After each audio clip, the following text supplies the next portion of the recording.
As the federal government aggressively moves into provincial jurisdiction, the question is the Canadian Federation working as it should? And does that have an impact on your prosperity and your freedom? A clear path forward requires looking back and learning. Good public policy requires human connection. It's a consideration of the facts, applying common sense, and innovation. It's urban, it's rural, it's real life. We all have something to contribute. We all have a responsibility to get informed because there's a little piece of Canada in all of us, isn't there? Let's learn on this path together. This is Leaders on the Frontier. Well, today we're going to talk about that question with our guest, Dr. Dennis Modry. Dr. Dennis is the board member and the founder of the Alberta Prosperity Institute. Welcome, Dennis. Thank you very much, Dave. Great to be here. Well, it's great to have you here. I'm very excited to talk with you because you have a very interesting initiative and vision for renewing our country and really looking at hard questions related to the operation of our federal system. And so my question to you is, where did you grow up, Dennis? And why were you one of the founders of the Alberta Prosperity Initiative? Sure. Well, I was born in Camrose, raised in Edmonton, educated for 17 years, 6 at the U of A, 8 at McGill, and 3 at Stanford. Came back to Alberta and started Western Canada's first heart and lung transplant program and directed that in the ICU for 30 years. But in the background, during that time, I also played a role on the finance committee of the provincial government during the Getty, Klein, and Stelmach era. And I've been bothered for a long time consequent to the national energy policy and the harm that was caused to Western Canada, particularly Alberta and Saskatchewan as a result. And so I've been concerned about federal overreach of provincial constitutional authority for quite some time. And I guess it really came to focus for me in 2003 when Ralph Klein and I were having a chat at the annual general meeting in Red Deer. And I said to Ralph, and at that time there was tremendous dysfunctional communication between Chrétien and Ralph Klein, and about a number of issues, mainly provincial jurisdiction versus federal jurisdiction. And so I said to Ralph, I said, I think I've got a solution to fix the dysfunctional relationship between Alberta and Ottawa. And he says, you do? And I says, yeah, would you like to hear about it? And he said, absolutely. So I said, well, Ralph, it's based on this question. If you were the president or the prime minister of the sovereign country of Alberta, and Canada came to you and said, we would like Alberta to join Confederation under the current terms and cost of membership, would you? And I'll always remember his response. He said, to ask the question is to know the answer. Of course not. So I said, well, I'm glad you said that, because the corollary is, don't you think you and caucus have a moral and an economic responsibility to Albertans to fix this dysfunctional relationship?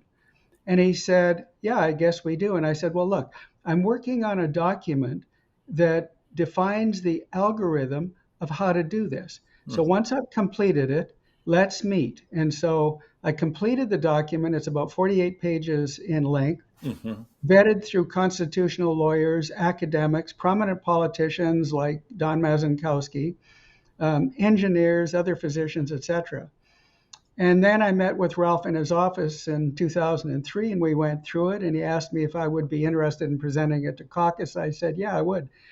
And he said to me, okay, well, we'll make it happen. And then a couple of weeks later, my secretary and I were working on the PowerPoint presentation. And the chief of staff calls me and says, you're not going to present a caucus. And I said, well, why is that? And he said, well, your document is about separation. And I said, no, it isn't. It's not about separation. You missed the point entirely. The document was entitled Alberta at the Crossroads, Status Quo, we do nothing, Refederation, we fix the dysfunctional relationship, or autonomy. An autonomy in my mind at that time meant Alberta independence, becoming an independent sovereign nation.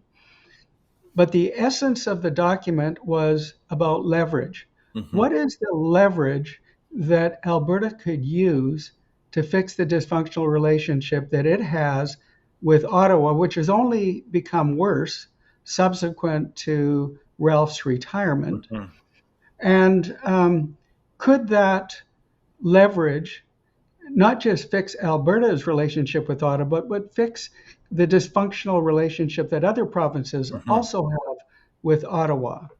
And that was the essence of it. It was really, and it still is. It's all about leverage, and so as a result of what's been happening to us in the last, 15, 18 years, our freedoms have become progressively restricted, and our economy uh, progressively compromised, and inflation and the cost of living only getting worse. And so, Hmm. therefore, our quality of life and our standard of living is going down. So just to clarify here, just to recap, Dennis, so you're really challenging us to look at the relationship between the federal government, not just the relationship with the province, namely Alberta, but all provinces, and say that this relationship isn't working anymore, and it matters to us because it's about freedom and prosperity. Is that it? That's in essence it. And we felt very strongly that Alberta was in probably the strongest position to drive the agenda Hmm. of fixing this dysfunctional relationship that Alberta and other provinces have with Canada. So we've come up with the belief that if we can save Alberta, we can save the rest of Canada. Wow. So, Dennis, you've outlined a very ambitious agenda. And so I'm going to ask a dumb question. So, why does this matter to Albertans, let alone Canadians? Like, why should I care about the fact that some governments get along together and play well together in this wonderful federal relationship that we call Canada? Well, fundamentally, when you consider what is going on, um, are Albertans in general okay with being overgoverned, overregulated, and overtaxed? The answer is no. Are we okay with the relentless attacks on our hydrocarbon industry, Mm. which generates over 8,000 products that the world uses, not just for transportation and heating and cooling?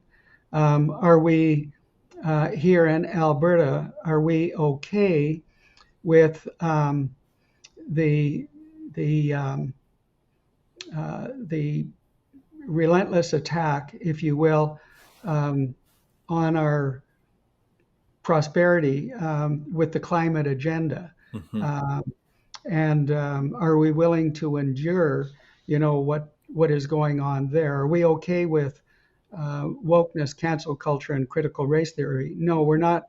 We're not okay with that.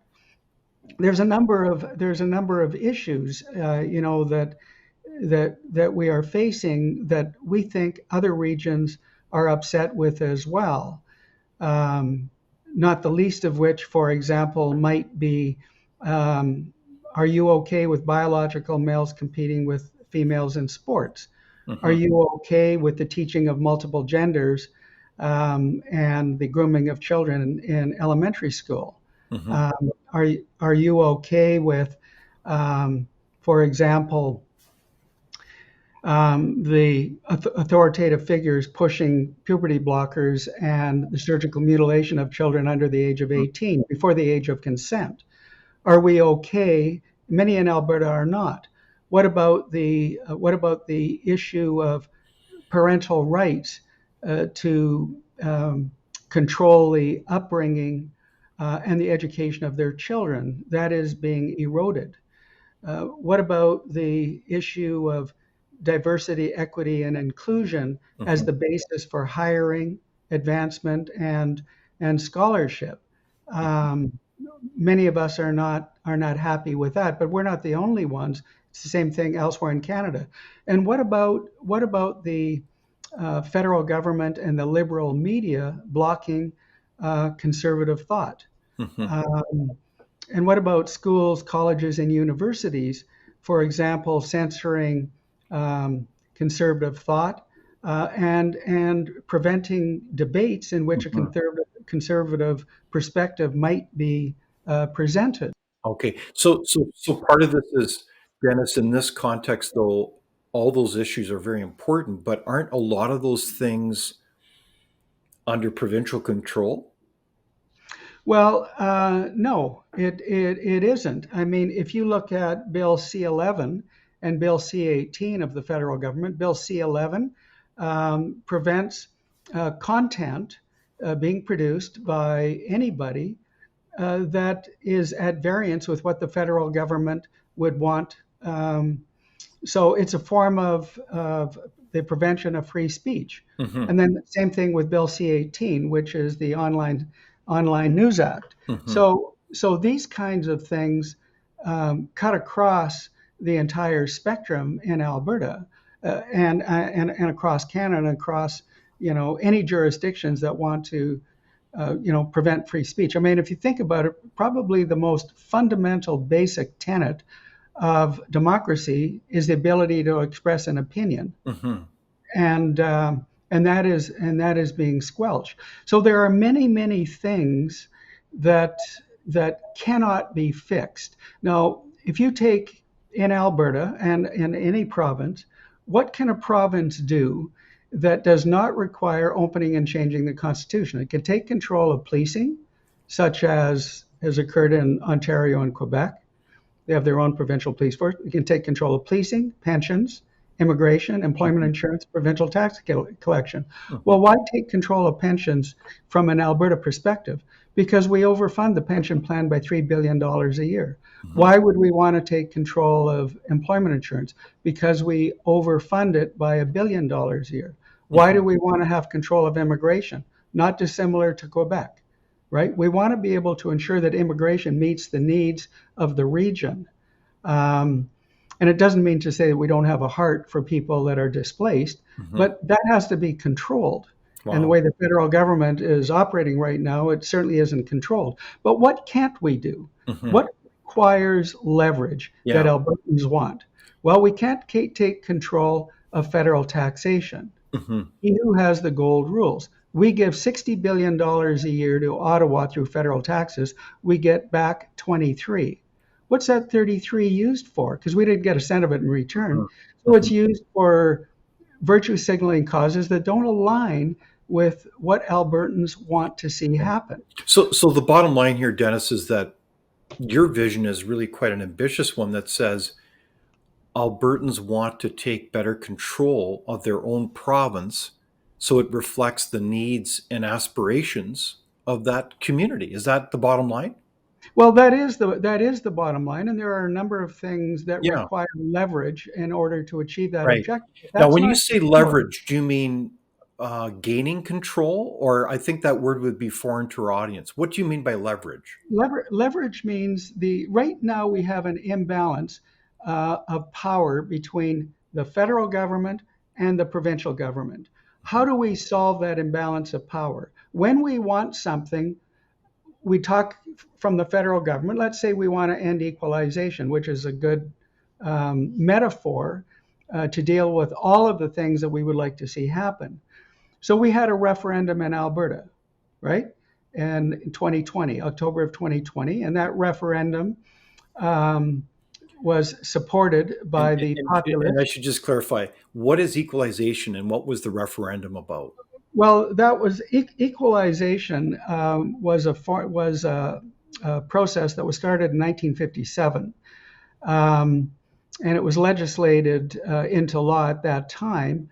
And from 1957 to 1965, Alberta was the recipient of funds that came to help build Alberta at that particular time. So equalization really is a concept in which funds from wealthier provinces are transferred to poorer regions so that they have similar social programs, similar Hmm. opportunities. Well, it's like everything, things can get abused. And so between 1965 and this date, nearly $700 billion has left Alberta for which we've not received a cent in return. Wow. nearly 700 billion, and that's consequent to equalization and the national energy policy. Hmm. The national energy policy is important to understand in this context as well.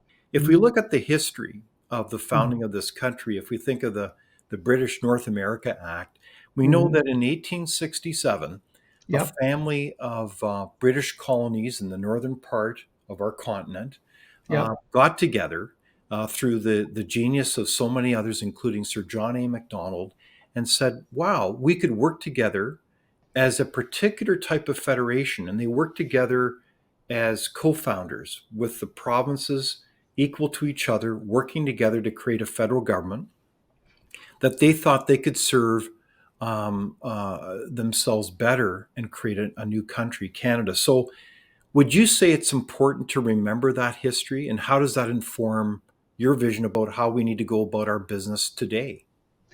No, that is important, and I think the original concept of a federation with provinces having the autonomy to develop to the extent that they wish to develop and to have their self-determination was the right concept. Mm-hmm. But it didn't work that way, and it didn't work that way by design. And this is what's important to understand. I'm going to show you hold up a book. Can you see this? I sure can. This is a book um, about Clifford Sifton. Now, why is it relevant? Because Clifford Sifton was the Minister of the Interior in the Liberal government of Sir Wilfrid Laurier, Mhm. who was responsible for bringing Alberta and Saskatchewan into Confederation in September 1905. But it's what he said in a speech in Winnipeg in 1904, which is referenced on page 95 of this book. The entire statement that he said is important to understand because when you understand it, you'll understand why Alberta has been treated the way it has been treated and why we started as a colony and we continue to be a colony to serve the interests of the East. And it's over time to fix that. But here's Sorry, what he Alberta, you'd say that Alberta is like a colony of the rest of the country? has been treated as a colony of the East. And I'll tell you why. Well, I already gave you a clue. We've given $700 billion since Uh-huh. 1965. Yeah. We're overtaxed. Like I said, we get taxed at 60 billion a year. We get back 27. Hmm. So here's the point. This is what Clifford Sifton said in 1904. And when you understand how prescient this comment is that he made, you'll understand why Alberta is in the dilemma that it is right now. So what he said in 1904 was this: we desire, and all Canadian patriots desire. Now, Canadian patriots in 1904 are the people that are living in the regions of Ontario and Quebec, because Alberta and Saskatchewan were not hadn't joined Canada yet. So we desire, and all Canadian patriots desire, that the great trade of the prairies, the great trade of the prairies Hmm. is Alberta's wealth, that the great trade of the prairies shall go to enrich our people in the East, to build up our factories and our places of work, and in every legitimate way contribute to our prosperity, not the prosperity of Alberta and Saskatchewan. Now, that's important to understand because that is the pervading perspective that the Laurentian elites still have about Alberta and Saskatchewan. Wow. Now, it's important to understand one other point, and that's the national energy policy. Hmm. And the national energy policy was instituted in 1980. But prior to that, Alberta was becoming the center of economic power in Canada. Massive immigration was occurring from elsewhere in Canada to Alberta, and from elsewhere in the world to Alberta. All five major banks were moving their head offices to Calgary, and one did. But what was happening in Alberta at that time was, and by the way, that was occurring because of our hydrocarbon industry, basically liquid gold, if you will. But what was happening in Alberta collided with what was happening in Quebec with the Quebec secessionist movement. So Pierre Elliott Trudeau and Marc Lalonde and the financial elites from Toronto, Ottawa, and Montreal came up with a brilliant plan. That was the national energy policy. Hmm. And the purpose of it was to further or aggravate, if you will, equalization. Fundamentally, what they wanted to do was transfer wealth from Alberta to, again, poorer regions in the country so that they would have similar social programs. But that wasn't the real reason. Marc Lalonde, we have it on tape, he said the reason for the national energy policy was to prevent Alberta from becoming the center of economic power in Canada and to buy Quebec's loyalty to Canada with Alberta's wealth. So when you understand that, and now you understand that Justin Trudeau wants to end our hydrocarbon industry altogether, but yet he's perfectly fine in importing oil from Venezuela and Kazakhstan and Saudi Arabia and elsewhere. But he wants to end our hydrocarbon industry here in Alberta. Why is that? Okay, so this is really significant history. I mean, you've laid it on the line, Dennis, in terms of saying this is the heart of the story of Western, particularly Alberta alienation, because it's not just Alberta then, it's Saskatchewan, British Columbia as well. There's a number of provinces that have contributed massive amounts of money into the federal system that go to other provinces. So this is a very different take or summary of history that people need to be aware of to understand kind of what's driving this sense of alienation. Is that fair? Well, it is fair. And, Jack Mintz, who's the chair of public policy at the University of Calgary, Hmm. he came out with an article on November the 11th of 2021. It was reported in the National Post.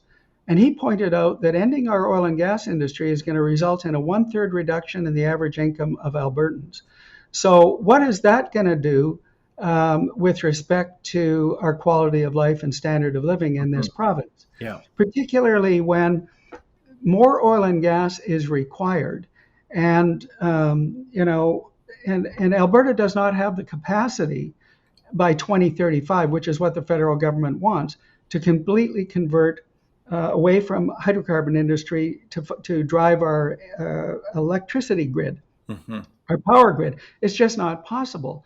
So these sorts of things anger people who understand that this agenda that the federal government has doesn't align with what the majority of Albertans want.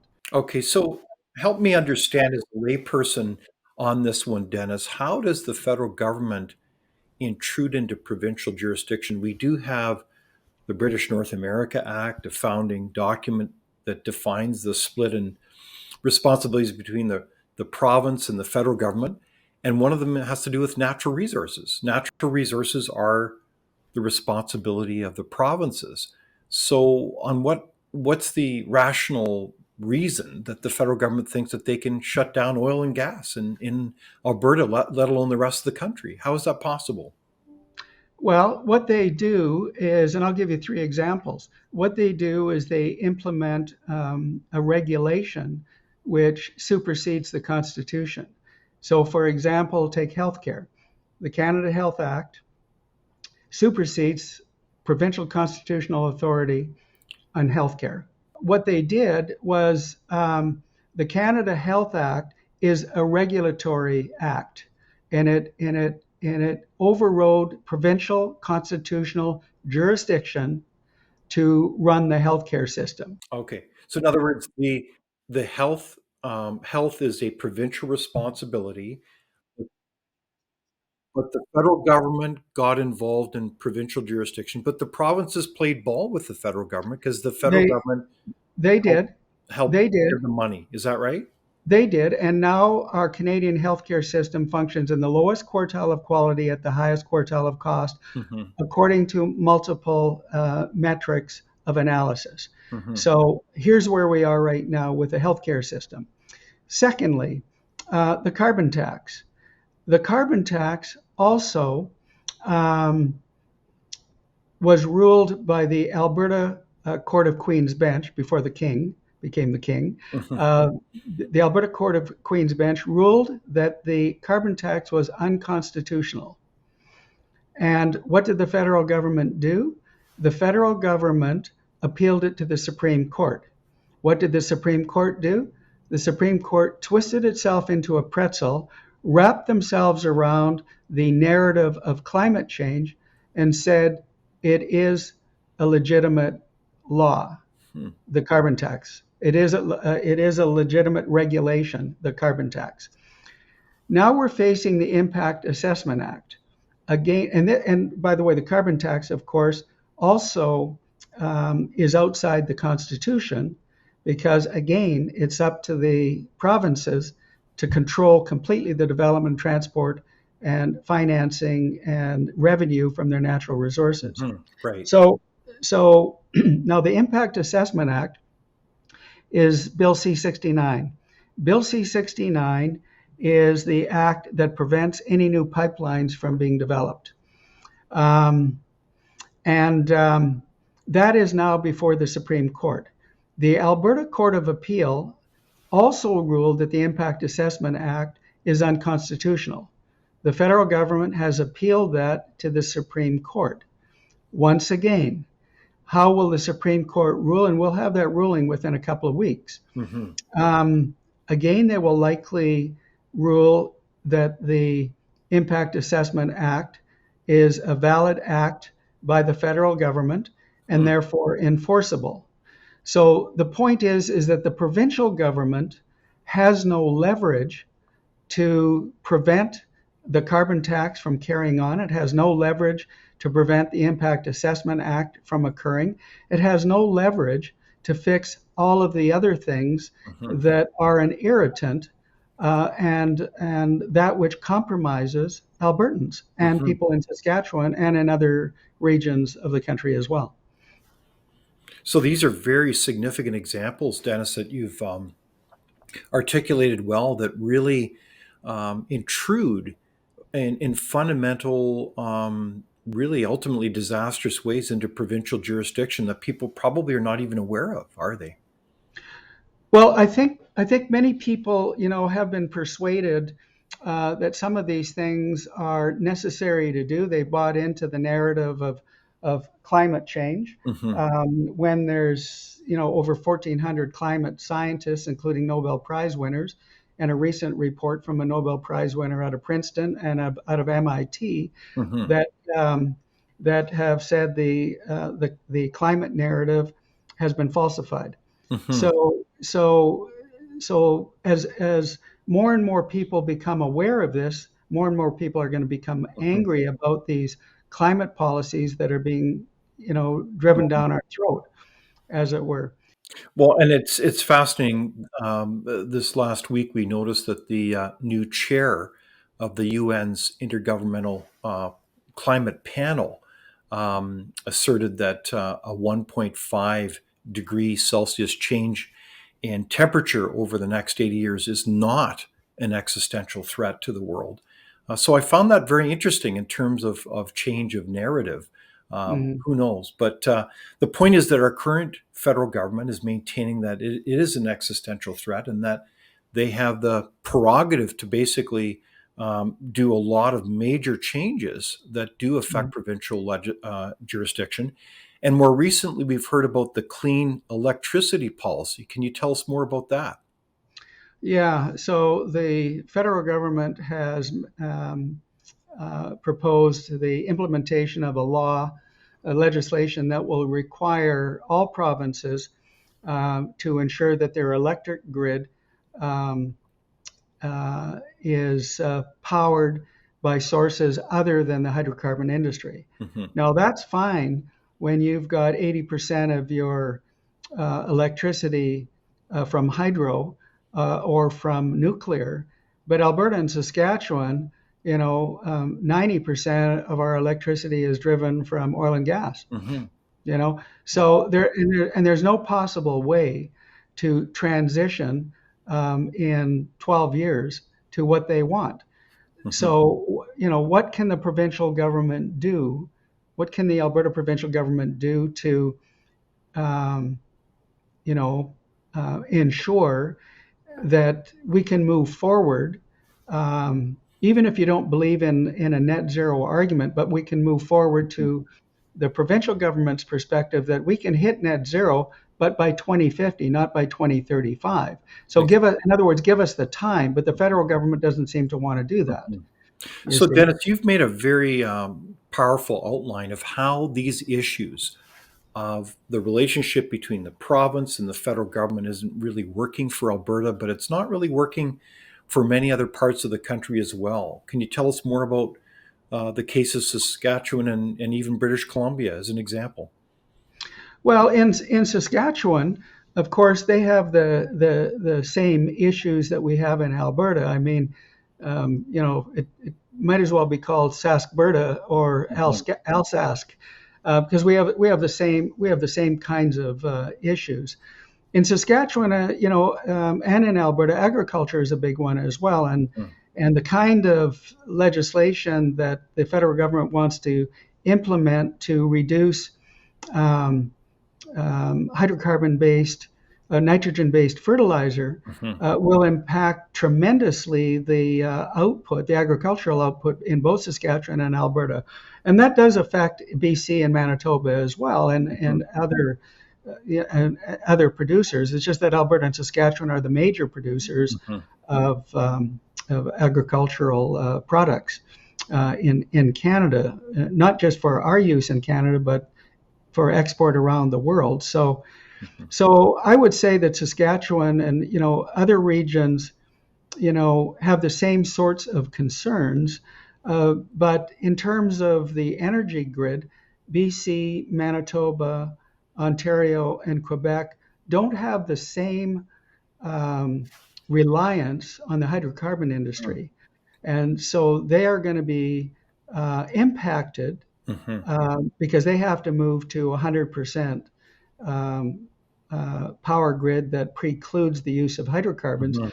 And I just don't see how that's so that's a problem for other provinces as well as Yeah. what I'm saying, but it's a greater problem for Alberta and Saskatchewan. But the whole attack on the fossil fuels by the federal government is a very ironic one because when you look at this issue, Dennis, I'm Hmm. sure you'd agree that it's not just about attacking the oil and gas industry per se, Hmm. it's how that cascades right across every industry. You mentioned agriculture. Well, what about forestry? What about manufacturing? Um, Mining. Mining? Every industry is now ultimately going to be assaulted by these kinds of policies. So that means an assault on Canadian standard of living, the cost of living, everything. That's what stuns me in terms of the kind of analysis that we see impacting the lives of Canadians. This is a big problem. Well, and we've had exposure to what the outcome is going to be consequent to the national energy policy. Consequent to the national energy policy in Alberta, there were thousands of businesses that went under, other thousands of businesses that left the province, Mm-hmm. thousands of people who lost their homes, Wow. and thousands of people who committed suicide.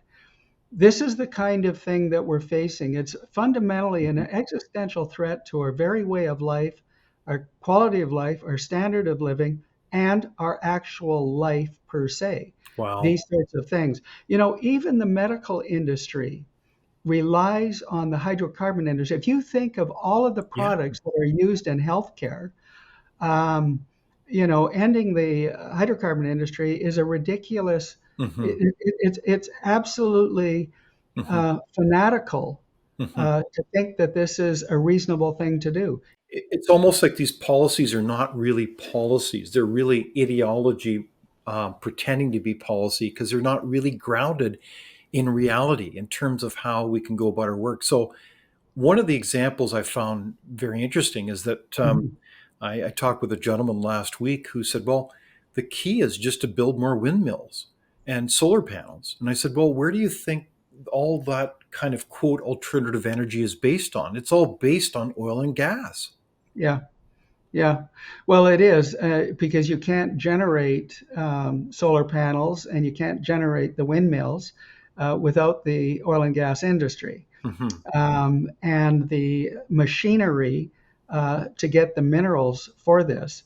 And it's the same thing with batteries. Hmm. To get the amount of energy required to generate these windmills and these solar panels will never be replaced because of the inefficiency of solar panels and windmills right now. Hmm. Notwithstanding that, putting solar panels and windmills on millions of more acres of land takes away agriculture from those areas, and and livestock as well. Exactly. And nor are they reliable. No, If you don't have wind, you don't have power. If you don't that's have right. sunlight, you don't have power. Yeah, And I think you alluded as well, that it takes precious minerals from around the world to make them. And yeah, of course, that's all based on the oil and gas industries as well. sure. So what you have is almost a delusional set of initiatives that are not based on reality. So this is something that places like Texas have run straight into this past year in the winter, where they found that without wind, they were finding that their grid was running into serious problems. Yeah, it was an excellent demonstration of the failure of wind and solar to actually accomplish this. Now, it doesn't mean to say that we have to be solely reliant on oil and gas. Hmm. We could be moving to nuclear energy as well, but then you've got the activists out there that are opposing nuclear as well because they've seen, for example, what happened with Fukushima in Hmm. Japan, and in Chernobyl as well. And so, yes, these are real risks. Right. But in this current era of microreactors, the risk is far greater, and there's no risk of a meltdown Hmm. with this new generation of microreactors. And so I know the provincial government of Alberta is looking to that as well.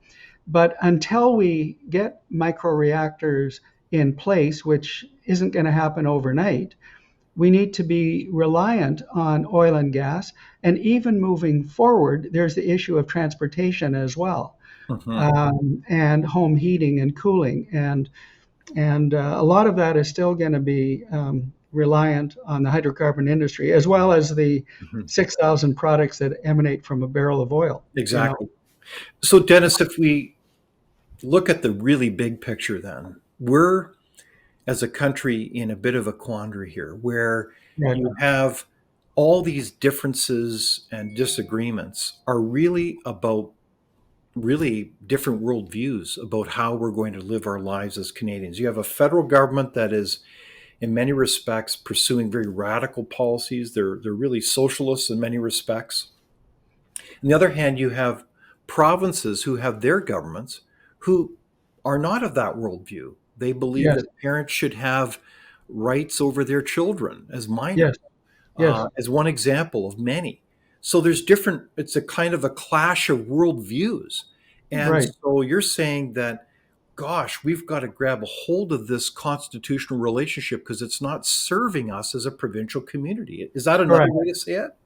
Yes, yes, it is. Because if you want to fix the dysfunctional situation in Canada, you have to be able to get the provinces to come together with the federal government and change the constitution. Mhm. And viva la différence. Let the different provinces use the people of that province and the resources that they have to create the kind of province that they want. And Exactly. then Yeah. let's share the differences rather than try and make every Right. province exactly the same. But the problem is, to change the constitution, there are 5 hurdles. And very briefly, you have to have Mhm. 7 of 10 provincial legislatures representing 50% of the population to agree to change the constitution. Sorry, can you Two, repeat that again? What's that condition? well, there are 5. And the first condition is you have to get 7 of 10 provincial legislatures Hmm. that represent 50% of the population to agree to open and change the constitution. Then any constitutional changes have to be approved by a majority vote in the House of Commons. Hmm. And we don't have representation by population. So if it's a resolution to change the constitution that benefits the West at the expense of the East won't support it. Exactly. such as Yeah. ending equalization. Third hurdle is you have to have a majority vote in the Senate Hmm. to change the Constitution. The fourth hurdle is Quebec has a veto, even though they didn't sign the 1982 Constitution Act. And the fifth hurdle is that when there's a constitutional battle, it will be decided by the Supreme Court. And the Supreme Court has 9 justices, all appointed from the Prime Minister's office, 3 from Quebec, 3 from Ontario, 1 from Eastern Canada, and 2 from the West. So we've seen Wow. how constitutional battles play out. We've seen it with the carbon tax. We've seen, and we're going to see it with the Impact Assessment Act. But we've also seen it with the attempt to change the Constitution with the Charlottetown Accord Hmm. and the Meech Lake Accord. They both failed. So fundamentally, there hasn't been an ability to change the Constitution. Why is that? Because we don't have leverage. The rules are all tilted in one direction. Right, So the right. odds of changing anything here are really Well, pretty low. it's impossible to, some people have said, well, let's have a constitutional conference to change the Constitution. Yeah. That isn't going to happen. And even if there is one, you're never going to do it, and it'll take years, if not Hmm. decades, Wow. to change anything. But you But can there see is, how that summary of rules and the yeah, way things operate is just like another poke in the eye of so many people in the West, and it just mhm. stokes the resentment and again the Western alienation. This is a serious dynamic in our country, is it not? Well, it is a serious dynamic, and it goes right back to 1904 with what Clifford Sifton said, Hmm. and that is that the West has been brought into Canadian Confederation to serve the interests of the East. And Hmm. damn whatever happens to the West, Wow. we will take it all. So, but there is a solution, and that solution is what we are working on. And it is a legal solution defined by the Supreme Court. Okay, so I do want to get to that, and I want to show a clip that Sure. mentions you, Dennis. Okay. The or else is Dennis Modry and the Alberta Prosperity Project. It's true. We proclaimed into law on April the 7th the Citizen Initiative Act, which gives the people the power to collect signatures for a petition campaign to propose an amendment. If it's a simple matter of policy, it's a 10% threshold. If it's a constitutional change, it's a 20% threshold. That would mean 600,000 signatures. And as I understand it, Dr. Modry has 1 million people on his database. So part of when I decided I wanted to run, I knew how important it was to make sure that we address the issues of autonomy. And I talked to Dr. Modry as one of my first steps. I said, let's try this together. Let's get as much autonomy as we can, full well knowing that he's got the power, you've got the power. If we're not successful, and this is why I take your movement very, very seriously, and why Justin Trudeau should take it very, very seriously too, because you have the power to be able to be the or else. Wow, so that's Premier Danielle Smith talking about you, Dennis Modry, and that movement that you represent. And what is she trying to say? What is? Can you help us understand what's going on there? What we recognized was a legal pathway to solve the problem of the imbalance in power between the federal and provincial governments at the negotiating table.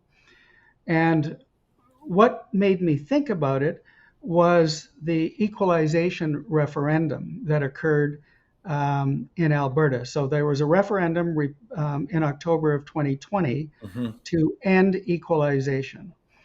And that was passed by 62% of the people who voted in the province of Alberta. But nothing was done with it because Jason Kenney was smart enough to know that he didn't have the ability to end equalization. Just because he had a referendum, Hmm. he would have to take that referendum, go to Ottawa, and have a meeting with Ottawa and the other provinces and say, we want to end equalization. He knew that couldn't happen because there are 5 hurdles to change the Constitution. Hmm. That's what would have had to have happened, is to overcome those 5 hurdles. So it was a virtue signaling campaign only. It looked That's what good. The nothing's happened. politics look good. Is that what you're saying? The politics looked good, but the fact that he never did anything with it was because he couldn't. Hmm. So the question was raised in my mind, well, how do we get leverage? Well, Quebec gave us a clue to that because Quebec has had a lot more leverage over the years than the other provinces. Hmm. How did they get that leverage? They got that leverage because they threatened to leave Canada. Now, and here is the beauty of what they did subsequent, or what happened subsequent to the second referendum in 1995. The federal government asked the question, does a province have the right unilaterally to declare its independence from Canada? And they referred that question to the Supreme Court. It was called the Quebec Secession Reference. The Supreme Court came back with a draft document, which was defined as the Clarity Act. And the Clarity Act was then passed into law, and it is the legal pathway for a province to leave Canada. So work with me on this now. Think about this. In Alberta, there's a Citizens Initiative Act. The Citizens Initiative Act can force a referendum that can force a change to the Constitution. So, Daniel Smith, that clip was from August of 2022. We have 2.8 million followers now. And we've had 119 million impressions across the Wow. entire internet and social media. So since that time, you've gone from a million to how many you said? Two- 2.8 million? 2.8 million. We've had 9.23 million views of our videos as well. So the point that I'm getting at here is that when she says we have the power, it's not we have the power. The people have always had the power. But the people have never had a vessel in which they could jump on board to get to that power. They've never had a real voice to do it, and we've created that. So imagine, if you will, that the Alberta Prosperity Project and the freedom movements in Alberta working together, which we are, garner the signatures of 600,000 people, and that's easy for us to do. Hmm. And we take those 600,000 signatures along with a legal petition, which has been defined already and drafted by Jeff Rath, who's a constitutional lawyer on our board. And we take that petition to Elections Alberta along with the signatures. And we say to Elections Alberta, we would like, actually, the way it would work, I'm one step ahead of myself. We have the contact information for the people that would sign the petition. So we take the petition to Elections Alberta. Elections Alberta certifies it with or without some changes. And then Elections Alberta sends out the canvassers. They have to collect those 600,000 signatures in 90 days. But we've made it easy for them because we already have the contact information. So we can give the contact information to the canvassers. They go out and they collect those 600,000 signatures. It's really only 580, but we collect 600. We give that to Elections Alberta. They certify the petition now, the validity of the petition. That goes to the provincial government.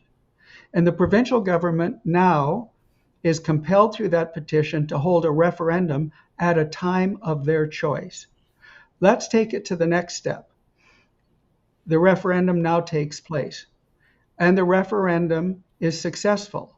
Now, what is that referendum doing? That referendum is designed to empower the provincial government to restructure Alberta's relationship with Canada. That's the purpose of the referendum. Hmm. But actually, the referendum is a referendum to secede from Canada because that's the Clarity Act, okay? And what's important to understand in the Clarity Act is the fourth paragraph of the preamble, last line. It says negotiations might lead to secession. Hmm. Now, imagine, again, the provincial government is armed now with a referendum that gives it the right to negotiate Alberta's exit from Canada. Okay, Okay. So imagine this that is why I understand now the word, you keep repeating it, leverage. leverage. So Hmm. Alberta is now armed with that referendum, is meeting with Ottawa and the other provinces, but now it has leverage. It solved the problem of the imbalance in power. And it says to Ottawa and the other provinces, these are the things that we want. And probably would say to the other provinces, I'll bet you want those things too. Hmm. Hmm. If Alberta doesn't get those things after a period of negotiation, it has the moral and legal legitimacy to leave Canada. Hmm. Okay? Now, what does Alberta sovereignty mean? It means different things to different people, and we did a poll on that. For some people, it means that Alberta remains in Canada. This could be what Daniel negotiates. Alberta remains in Canada, but has complete control of its wealth and affairs. Or Danielle might negotiate Alberta stays in Canada with far greater control of its wealth and affairs than it currently has now. Hmm. If that didn't work, Alberta would then have another option. It could leave Canada and join the US. Or it could have a fourth option. Danielle could negotiate that Alberta leaves Canada, becomes an independent sovereign constitutional republic. Hmm. Or more likely, Alberta would negotiate, Daniel would negotiate um, the leaving of Canada, of not just Alberta, but Saskatchewan, possibly Manitoba, the territories, and maybe BC, and form a new nation. Hmm. Any one of those five outcomes is possible through those negotiations. Wow. But if you want to fix all of the problems Hmm. that Alberta and Saskatchewan are facing, and other regions as well, they may not all be the same, but if you want to fix the problems, the dysfunctional relationship that Alberta and other provinces have with the federal government, you need to have the leverage to do that. And the Wow. only thing that can work is the threat of breaking up Canada. And for those people, for example, that are Canada first and their province second, they need to understand there's no other solution. If you're willing to accept the progressive restrictions on your freedoms and prosperity that are being imposed on you, and you want to be completely Hmm. controlled in everything that you buy and everywhere you go and everything that you do, fill your boots. You know, um, don't vote for secession then in Okay. in a referendum.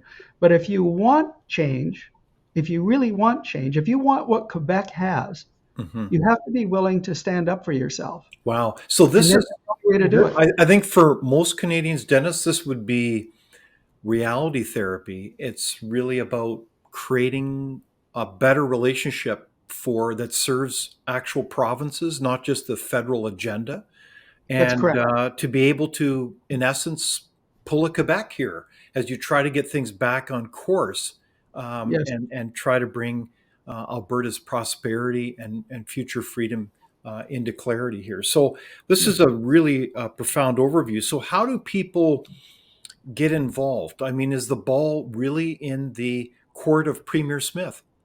So, yeah, let me just emphasize one point before I answer that, and that is this: is that what we want here in Alberta is not dissimilar to what other provinces, people in other provinces Mhm. want. And I really mean it when I say if we save Alberta, we have the potential to save the rest of Canada. Mm. And why Alberta first? Because Alberta is most likely the province that can pull this off Mhm. of any other province. Okay, other than Quebec. Quebec could do it as well if they were so motivated. But getting 2/3 of every dollar of equalization, they've got no incentive to leave right now. Mhm. So they get like 14 billion a year of that 21 billion. So so the question is that you were asking, if I understood it correctly, is what is the motivation that people have now? Well, I think the question I have is the ball now in the court Okay. of Premier Smith? No, she may be, well, she is aligned. She understands what we're trying to do. Any government, provincial government, is going to want to have more power than they have now. Mhm. And why she doesn't have the power to do it, because um, right now, if she does not follow federal dictates, um, for example, and a good one right now is the firearms confiscation bill, Bill 21, Bill C-21. So if she doesn't follow that, what's the federal government going to do? They'll do what they always do. They'll withhold transfer payments. In the Klein era, when Ralph was trying to implement some privatization, they withheld transfer payments. That's happened in other provinces as well.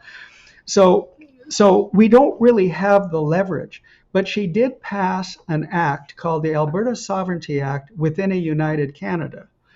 And that presumably is intended to enforce provincial constitutional authority and not permit federal usurpation of provincial constitutional authority. Mm-hmm. I don't think it can work because the reason I don't think it can work, and I've discussed this with the Premier and a number of the MLAs, is how will they respond to the withholding of transfer payments? Mm-hmm. Because that's the lever. And if transfer payments are withheld and the provincial government doesn't capitulate, then the amount of transfer payments that are withheld increases until eventually your arm is twisted to the point where the province will capitulate. So she will be looking to what the Alberta Prosperity Project is doing, working with other organizations in the province to bring about the petition. And we'd like to see that petition take place somewhere within the next 18 to 24 months.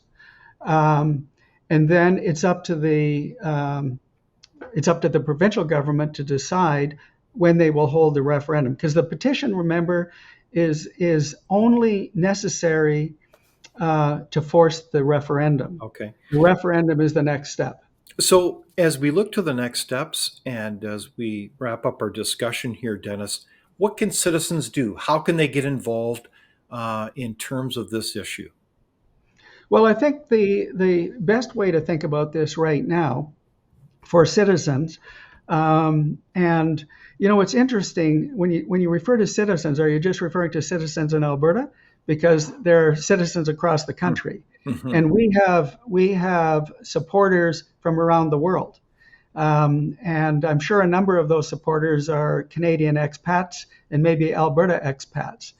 So what they can do is they can become members of the Alberta Prosperity Project. They can contribute to the Alberta Prosperity Project. They can share the message with their friends. They can go to the Alberta Prosperity Project website, and at the Alberta Prosperity Project website is outlined the rationale to empower the provincial government to restructure Alberta's relationship with Canada. So I've said a lot of things, and most people are not going to remember everything that I said. But if you want to support in your province or in Alberta the concept of self-determination for your region, and you want to get out from under these federal socialist, Marxist, communist dictates, and I hope that doesn't sound too strident, but if